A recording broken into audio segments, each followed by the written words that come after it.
Sigung. Welcome to my channel where I show my personal martial art of Bagua Kuntao Silat.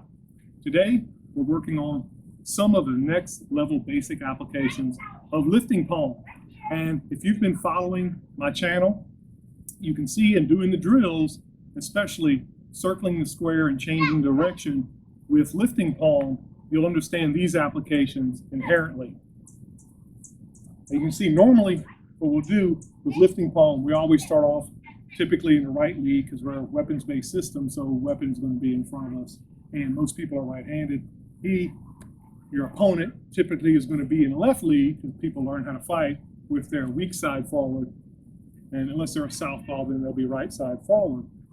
With that palm, remember lifting palm, we start off with circling the square. It's this, and since we're next level basic, we're learning how to sink, stay sung at all times, maintain ground path, maintain structure, control our center, and learn how to control the other guy's center. And that's what next level basic applications are all about. And I'm going to show you some and how we used those movements in the form and in the drills.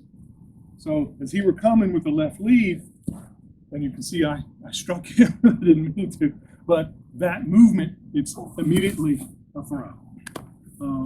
With that movement, I want to do, as with next level basic striking palm applications, I immediately want to evade, step off line, get behind him. But with this lifting palm, I strike him in the jaw, throat, where his skull meets his neck, and travel through him there. And as I'm stepping beside him, I'm controlling his center, and then moving and turning with it, as if I were facing that.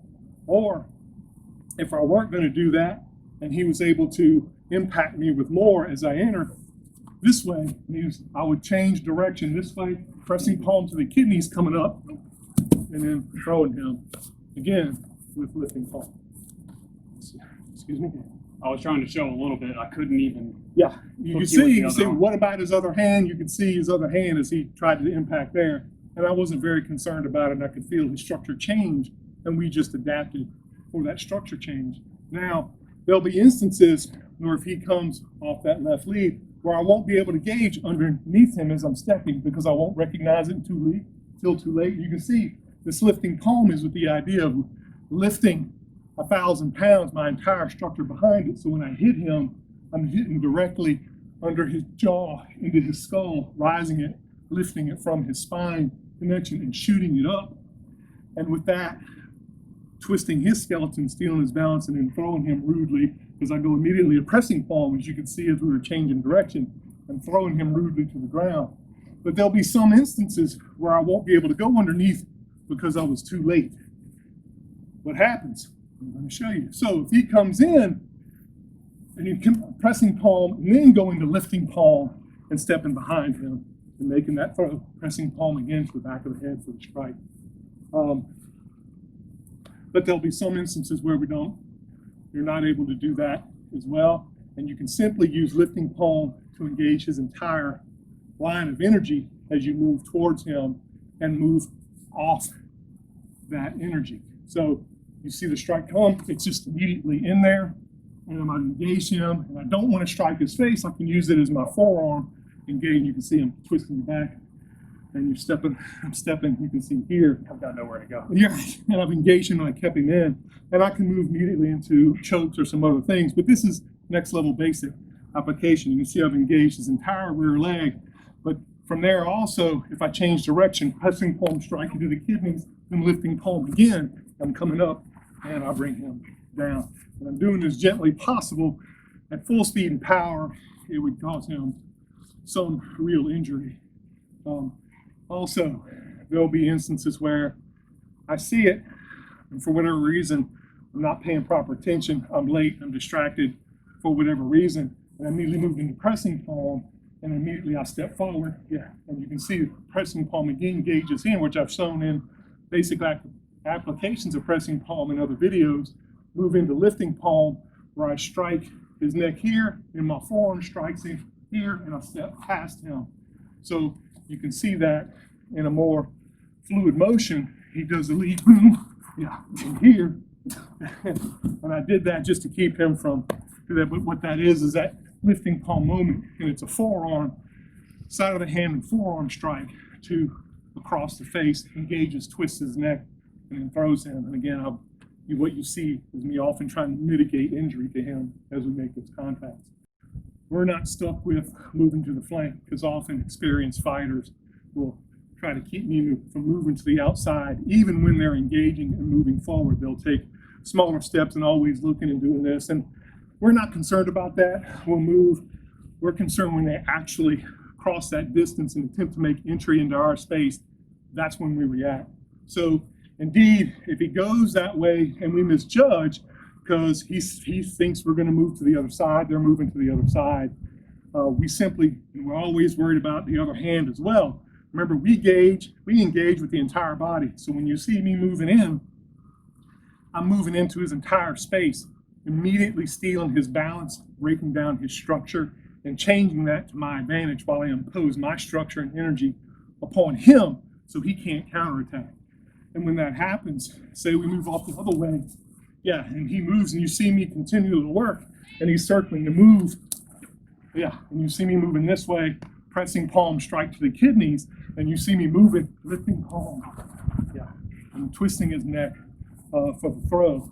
And that was this movement which you saw in the movement forward where you're coming, that style of movement, which you saw in circling the square with lifting palm in next level basic practice.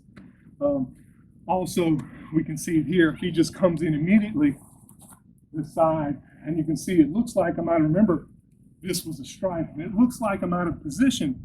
However, I'm not, because what happens, I have two routes.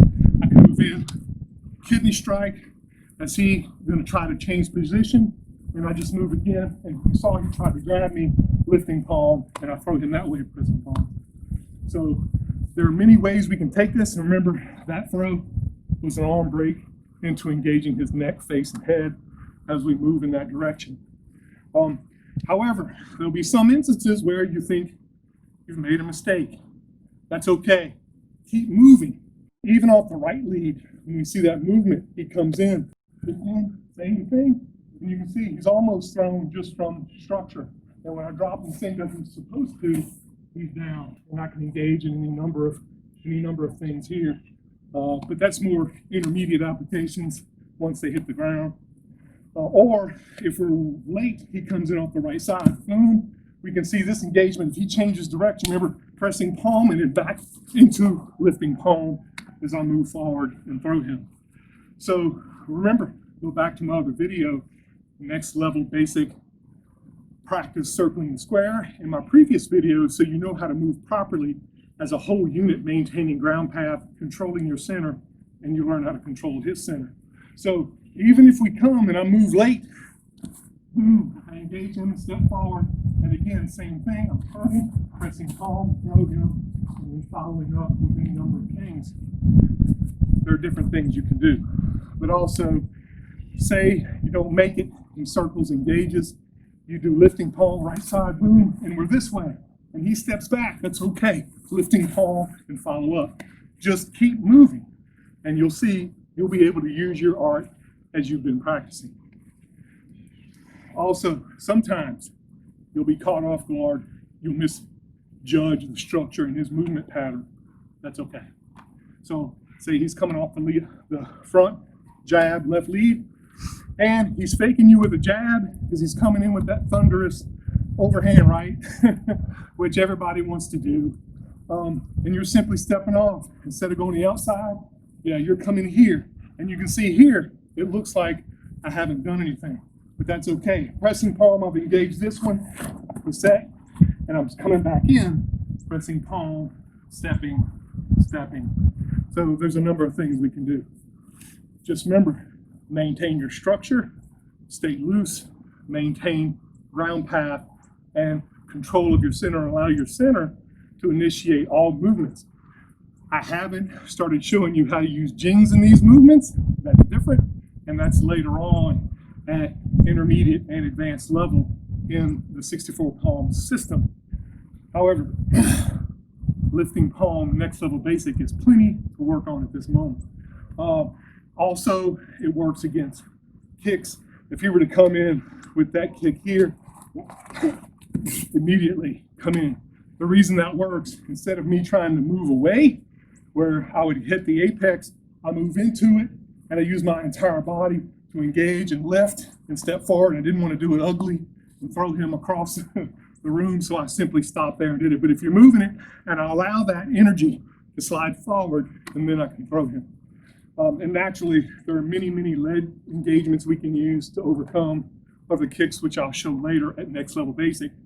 I don't show it at the basic level because you need to make sure you're grounded and able to manipulate your footwork properly, or they won't work properly for you.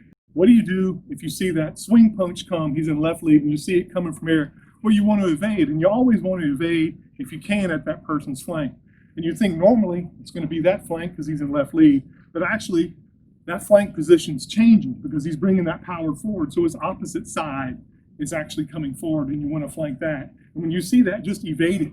Step out inside this, and you can see, as I've shown before, in this strike, after you make this strike, then you can engage with the beset and drop to pressing palm. Knee in the face, step past that, and bring it down.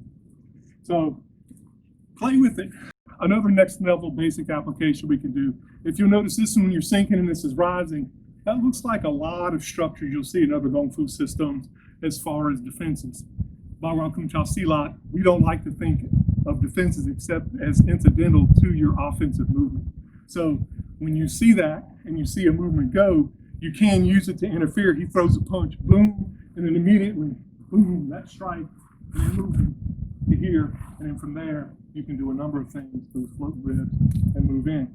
Remember, none of these are absolute fight enders unless you intend them to be so, and you completely destroy his structure and center of movement, so he can't follow up. And people who are highly conditioned and strong will be able to take a lot more abuse and strikes than your normal individual. And you should be working too. Soon I'll show you strength and conditioning videos so you can work on it yourself.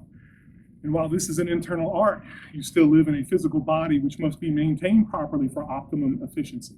Play with these applications, use your partner, practice it, and have a good time. Please like and subscribe. Go to my website for free membership where you can discuss these things and read my articles upon the art and see other videos.